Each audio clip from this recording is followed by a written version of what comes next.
what's up? Back with another video. So, you may know by now that Ibrahim Rasool, the ambassador of South Africa in the United States, has been kicked out and he's been given 72 hours to leave. South Africa's expelled US ambassador Ibrahim Rasool has 72 hours to leave the country. Since then, we've had Colonel Chris White weigh in on the matter. Here's a piece. Hello, folks. Welcome back. Breaking news here in the United States just moments ago, just minutes ago, in response likely to the Breitbart article about the Zoom session in which South African ambassador to the United States, Ibrahim Rasool, called America racist and Donald Trump the leader of a white supremacist movement. Now, Secretary of State Marco Rubio has struck back. South Africa's ambassador to the United States is no longer welcome in our great country. Ibrahim Rasool is a race-baiting politician who hates America and hates the president. We have nothing to discuss with him, and so he's considered persona non grata. And then we also had Dr. Stephen Cow from Wits University, who is a senior lecturer, pitching in saying that SA needs the US a bit more, and him saying that South Africa should probably do the right thing and send a white person to become an ambassador and not an ANC cadre. So possibly somebody from the DA or possibly someone from the Freedom Front Plus. It seems to me the way to do it is for the government of national unity to send an ambassador that most likely cannot be from the ANC. And we have examples of this. For example, the DA leader Tony Leung was sent in the early 2000s, or was the late 2000s, to Argentina as an ambassador. So if we want to work with the Trump administration, my view is do not send another ANC cadre.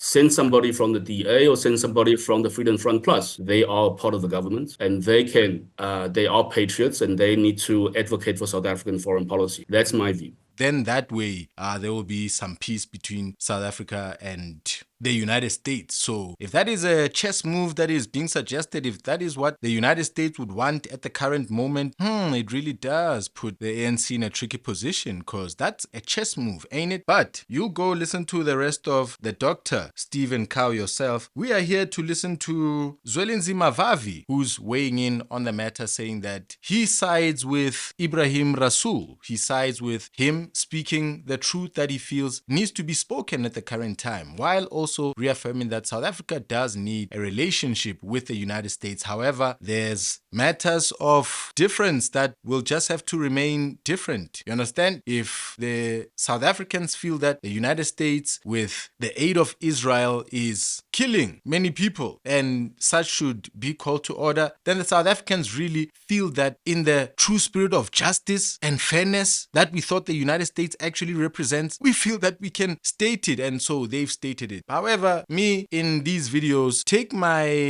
I think I should probably start putting out a disclaimer that says anything I say should not be taken as political advice on policy and whatsoever, you see? Because, hey man, I'm just a citizen. I'm not a politician. I'm not a member of a political party. I am just a surfer riding this wave. I'm a black person with my precious cargo. I've got a wife. I've got kids. I work hard as a man to make life continue. I want to grow as a man, and I have to be cognizant of adverse economic conditions and opportunities where they may be. I have to be brave or be made a chicken, and at the current time I'm choosing not to be a chicken, yo. I'm choosing to be upright, standing, committed to surviving no matter what happens. And as things go, we'll be bringing you the things that need to be heard. We'll be bringing you the opinion of the South African in this situation currently, as we are dealing with a Donald Trump who is a celebrity apprentice, really, truly speaking. He is not a god. Whoever is trying to sell us the impression that he's a god of some sort, I wish I can open up my heart to you so you can see. So let's jump into Zwelinzima Vavi. With you, and reporting continues now. The South African Federation of Trade Unions, SAFTU, describes the United States' decision to expel Ambassador Ibrahim Rasool as a serious hostile action by the Trump administration. And for reaction, we're joined now by Zwelinzima Vavi, SAFTU's General Secretary. Dr. Vavi, good to have you, and thank you very much for your time. Well, the United States, in their response, said that the very comments of the ambassador are viewed as hostile towards the President of the United States. So it's an exchange of hostilities.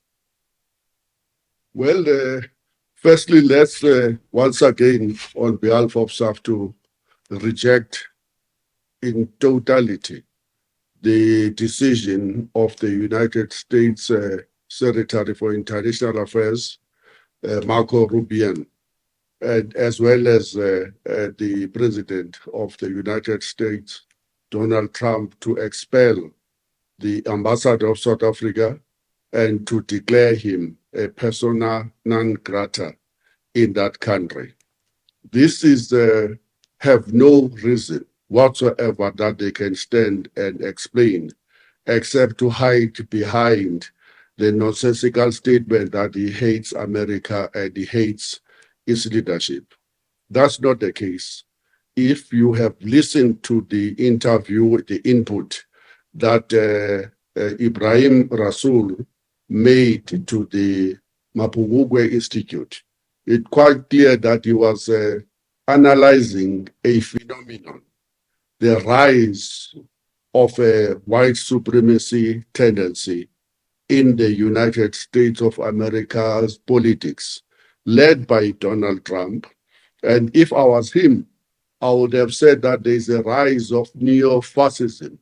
Neo-fascism is nothing but an extreme kind of narrow nationalism, the extreme mobilization of society against the migrant workers from other countries, extreme sentiments against Islamic nations, against African nations, as you could see from in terms of who he is banning in line with these presidential orders.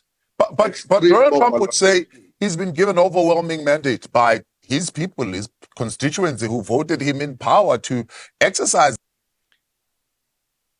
The people have given him power to exercise that and expel minorities. I just want to make my comment to what Ibrahim Rasool decided to do and the things he decided to say there. Look, we all know, I don't know much about Ibrahim Rasool, but I've seen video of him. I've seen him speaking what he recently spoke, what has gotten him into trouble, and his name there and whatever else is said about him and the activities he's currently also involved in. I think he's somebody who is also known to be pro-Palestine, right? And I think he's a Muslim. I think he's an Arab himself. Maybe, maybe not. And what he decided to do at the current time looks to me like a detonation. It seems like he's made himself a martyr. It seems like on the outside, he allowed himself to be a diplomat, somebody who says please and thank you whenever he has to, somebody who says, ha ha ha, Mr. Trump, it's fine, I love it. Ha ha ha, I love it, it's a good idea. But deep down inside, he was feeling hurt for people of his surname, for other Rasools, if there are others over there where Israel is bombing. And he felt for them so deeply. And living in the United States, somewhere in the heart of the United States, he probably thought to himself, you know, I don't have a hammer to hit the United States anywhere where I can hurt their feelings and really screw up their chess game and really complicate things for them and South Africa and the world, to show protest as well to the people who've lost their lives. And I think he said, I don't have that hammer, but what I have is a needle, and I can go straight to the heart of the United States, the one little man that I am, and prick them right in the heart. I wish I had a big hammer to hit them on the head, but this little needle will do. And so as South Africa and the United States is trying to negotiate a relationship and he's in the middle of that, he was like, screw this. These are the cogs. This is the engine where the relationship between the United States and South Africa operates. This is the engine room. No access signs are all over there. Important personnel only. Those of high clearance. And he was like, man, I have high clearance. This is the engine room. So he went in there and he pulled out a very dirty, rusty spanner and he threw it inside the cogs. And now South Africa and the United States, with Trump threatening us and Rasool seeing it that these people are, man, aggressive, bruh. They don't stop. You know, they don't stop. They keep going. They squeeze nuts. They hold them and they crush nuts. And it was like, man, I'm not going to allow these two countries to try and kissy. I'm not going to kiss ass one more time. I'm going to throw a spanner. You'll find another ass kisser. I'm done. And he dropped the mic. That is my theory. As a Muslim, sorry to have made the example of detonation. It has connotations of terrorism. I'm just trying to focus on you becoming a martyr, you being remembered forever. And now you have 72 hours to come out of that United States. And you'll be landing right here at OR Tambo just now, tomorrow. That power and to put those policies in place. Exactly, which is the regrettable part, that the black people are only realizing now what they really voted for. The workers were promised tax cuts, protectionism, and are only realizing now that you. Let's 1.3x speed this so that we can get out of here faster. Zwelinzima Vavi speaks slow. 1.2x. Protectionist measures against other countries without those countries also reiterating. And America, no matter how powerful, and the fact that it is the biggest economy in the world, doesn't make it not vulnerable to counter actions by Europe, by Canada, by Panama, the rest of the Latin America.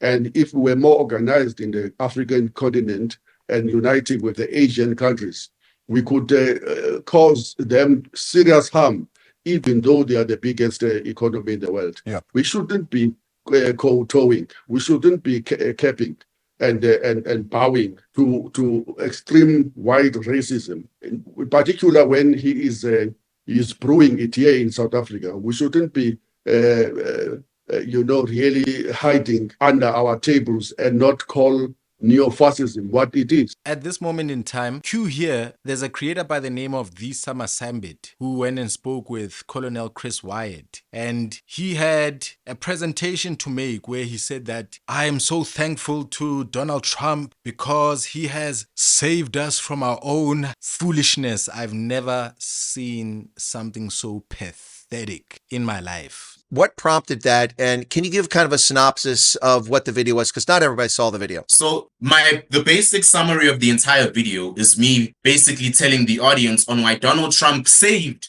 South Africa from moments of eternal ruin, as I like to call it. South Africa has been falling into communism by the day. And every law-abiding citizen knows that. There's no job opportunities over here. The women are getting beaten. You see that? You see that? Zwelinzima Vavi says no to that. No begging around here. Neo-fascism, what it is. What we are dealing with here is a more naked aggression of imperialism and the takeover of the world by corporate authoritarianism. That is to the benefit of Donald Trump's friends, those that are in particular coming from South Africa who are now multi-billionaire. And they've not wasted any time to launch the most brutal attacks against the rights of workers in America, threatening the other nations of the world, from Canada to Greenland to Panama, to even encouraging Israel to use its cooperation companies, as well as from those of the United States of America, to basically move out of Gaza Strip 2 million people and throw them elsewhere in the world, whilst telling them that they will have no right to ever claim their citizenship. Gaza. There are some international relations experts, though, who said South Africa has equally displayed this naked disregard, I suppose, of the relationship with America. They would say, in fact, one of the professors, a doctor was speaking to just earlier on, saying for a while now, even before the Trump administration, even during the Biden administration, the South African administration has been walking a tightrope as far as its relations with the United States. For example, maintaining relations with what would have been seen as enemies of Washington then. I don't don't know what you'd say today, one of them being Russia, but two, Iran. We know where their position is there, as well as China. South Africa has been walking this tightrope while trying to avoid disrupting economic relations with America. So they've been provoking America for a while. Look, I think that South Africa must stand very firm in rejection of this blackmail, including use of economic blockades against South Africa for the sole reason, because I think that's what we are dealing with here. The fact that South Africa has taken Israel and reported it into the International Court of Justice and correctly named what is happening in Gaza, what it is, which is genocide. We were right. The South African government have to be saluted and praised for taking that steps. This is what we are really paying for. So when they say we are antagonizing it because we are seen to be friendly to the American enemies, they mean that we have taken the racist, Zionist, apartheid regime of He's still calling them Zionists. He's calling them Jewish supremacists. He's saying that there are supremacists across the world, including Israel. In South Africa, they're there. In the United States, they're there. In Germany, they're there. In Israel, he says there are supremacists over there. He says this is not just something from Bible times only. It's not just a spiritual thing. It's not war of religion. It says there's supremacy going on. And he says America is in the exact same place that you'd expect them to be, on the side of supremacy once again. While at the same time, supremacists from Germany are Sieg Heiling on stage. Zwelinzima Vavi is saying there's a whole collection here, an amalgamation of extreme right-wingers, fascists, violent, who want to rule with an iron fist. And he says we must watch out for these things, and you should be watching out for such. The Bible speaks of an antichrist who's gonna bring the world under subjection. We don't want the United States looking like an example of an antichrist. We don't want them touching the steer wheel of total control, totalitarianism. We are watching whoever wants to sit on that chair of the Antichrist there. We're watching. We can see a number of people wanting to sneak up there and sit on that throne. You all want the Iron Throne? Who wants the Iron Throne? Who's going to be first? Who's going to be the most extreme? Who's going to be slapping people in the mouth as they talk? Let's watch. International Court of Justice. That's what they mean. Of course, I'm also uncomfortable, and I guess SAFTU would be if it was to debate this matter, with South Africa's cozy relationship with Iran. Look, Iran may be displaying anti-imperialist, anti-America, anti-economic blockades that America has been advancing to beat many countries into line. But we should not go into the trap of, well, whoever who's anti-America must be automatically our friend. It doesn't work like that. Iran's record on human rights is well documented. Yeah. Iran's record against worker rights, women rights, and media, opposition inside Iran is well known. And we should, we are forced to cooperate with any other countries. We are forced to cooperate with America. But we should not forget who we are as a nation, which is the point that Ibrahim Rasool was using. What lenses are you using? Are you going to use the lenses of a country with a constitution, with a history of apartheid colonialism that seeks to address that legacy of apartheid colonialism by embracing human rights here in South Africa and elsewhere in the world, whilst at the same time protecting the interest of the citizens of South Africa in terms of economic interest that we should be advancing to be able to trade and develop our economy. Yeah. And in the particular case, in our relationship with Iran, South Africa's relationship with Iran, I think we have turned that telescope that Ibrahim was speaking about upside down, and we are using perhaps the economic interest of South Africa above our human rights record as reflected in our own constitution's Bill of Rights. We should not beg. We should not go with care. But should South Africa be in a hurry to send an envoy to the United States to, I suppose, affirm this very positive relation that we have between South Africa and the United States, according to Minister? we do need a relationship with the United States. If anybody hops in the comments and says that we are trying to rebel, we're just saying no begging. There will be no begging on the table. There will be absolutely no begging on the table. Let diplomatic channels and whatever ass kissing happens in the boardrooms in the White House happen. Let the envoys and people who go to speak these things do that. But the black ordinary person who's waking up tomorrow to go to work, it's a Sunday night, let that person have no fear. Let that person not be made to stress. He who fears death suffers it twice. If you live in fear of death, you're suffering because of that right now, and you'll suffer it when it strikes you for the second time. So just let death happen to you once, okay? Die once and die on your feet. With the United States of America. This is our second biggest trading partner. This is where we are sending most of our manufactured goods, meaning that most of the jobs that South Africa has is owing to our trading relationship with America. And we are not at all advocating for an adventurous move or arrogant or whatever. But in doing so, we've got to draw some line on the sand. We shouldn't be hanging Ibrahim Rasool and on the fence. We should say to the United States, we have an obligation to explain to us why you are dismissing our ambassador. And you cannot dismiss him because he holds particular views that you cannot debate with him, because you will be found wanting that indeed every step that we have taken since we were elected into the presidency smells racism, smells white supremacy, is anti-black, is anti-Islam, Islamic communities, is anti-migration, it's pulling other nations of the world, including it is promoting and it is arch-imperialism. If you look at what they are doing to Panama and threatening to take it over, if you look at what they are doing in Gaza and threatening to basically displace 2 million people. And if you look at what they are doing even in Ukraine, in forcing them into a deal with a clear intention of signing a mining rights agreement with Ukraine to gain access by the corporate of America to the minerals wealth of Ukraine. This is not a country that is holy, not in any way. Trump represents the worst thing that could have happened to the humanity at this particular moment. And he normally says he's anti-war. No, hold on. He's not anti-war.